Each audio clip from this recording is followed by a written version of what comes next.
Ito mahirap. Okay, ito mahirap. Pag nandito ka, okay, lahat talaga masarap. Lahat okay, lahat madaling gawin. Ito ngayon ang problema. Paano kung mag-hospital ka? Paano kung magkasakit ka? Paano kung may emergency sa pamilya nila? Tsaka ka ngayon lalabas. It's too late. It's too late. Nagigets ninyo? Tsaka ngayon pipilit mo lumabas. Kasi may urgency eh. Kung pwede mo naman gawin ngayon, ba't di mo gagawin ngayon? For example, just a short narrative. May emergency sa pamilya. Kaya lagi mo binabanggit.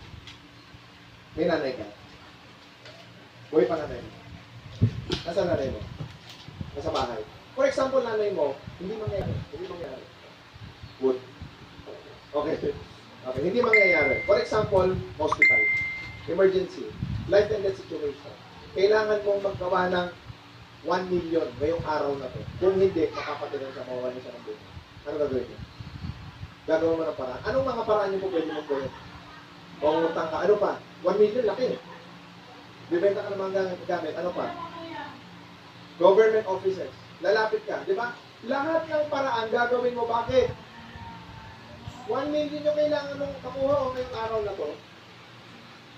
Kasi kung mawawala ng buhay.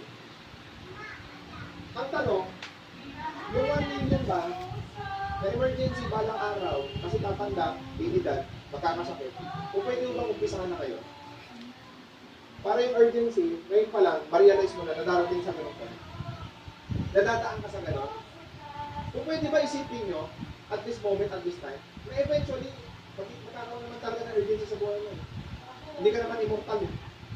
Magkakasakit ka, mamamatay ka rin.